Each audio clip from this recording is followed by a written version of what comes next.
Okay, first of all, Valeria, it's wonderful to meet you and actually see you and to see you smile. That shows that there's a human inside this whole issue. So let me tell you about me first.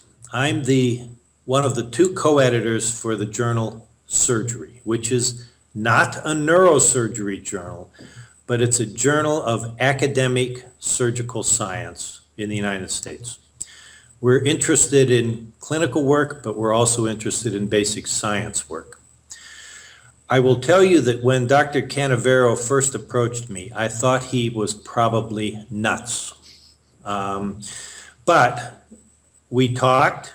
He sent me the articles that had been used to support this concept, primarily by a man named Bittner, B-I-T-T-N-E-R, that show that unlike what we've always been taught, that when you cut and immediately put a nerve together in an appropriate solution that protects the nerve membranes, the nerves can actually fuse back together, which is different than what we've always been taught.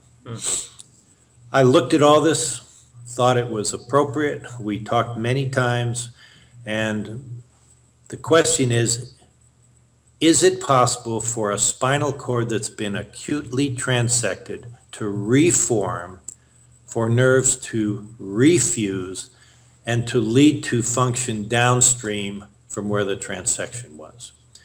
This would be, if possible, a revolution in the world of neurosurgery for people who've had a traumatic spinal cord injury.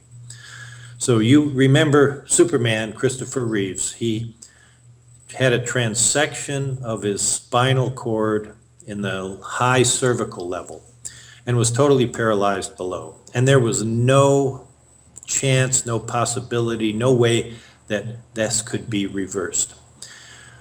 But if indeed this concept of a head transplantation works, it opens up a whole new field in neurosurgery of what I'm going to call spinal cord reconstruction.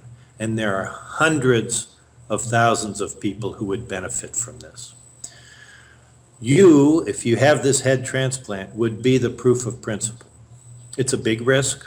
Not only do you risk putting the spinal cord back together again, but you have to put the swallowing tube, the breathing tube, the muscles, the spinal cord, all of this back together.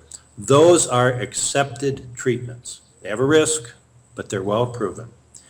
The concept of protecting your brain during this process has been used in the field of cardiac surgery for decades. For instance, in young children who have a heart condition, sometimes instead of us putting them on the heart-lung bypass, we just cool them down.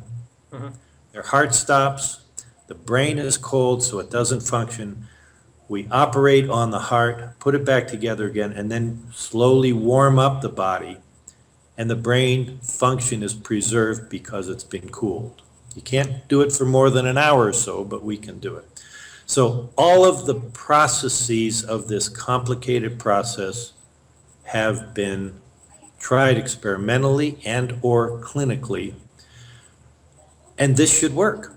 Now, are there potential problems we don't know about? Yes, there probably are, and that's the way science is advanced. But the only way to do it is to find out. And this is no longer rocket science. This is a distinct, scientifically sound principle. Now, as the editor of a journal, this is drama, this is spectacular. I have to be honest with you, that's not the journal's interest. The journal is not so much interested in the concept of head transplantation because there are very few people in whom this would be appropriate. But we're incredibly interested in the concept of traumatic spinal cord injury. And you would be the proof of principle. If this works, it opens up a whole new world for hundreds of thousands of patients potentially. So although it sounds corny, and again, I'm not humoring you, you would be You would serve as a unique, incredible hero. Again, I'm not humoring you, to many potential patients with spinal cord injury. So I respect you tremendously. Thank you, sir. That comes from my heart. But it also comes from my brain. So good luck.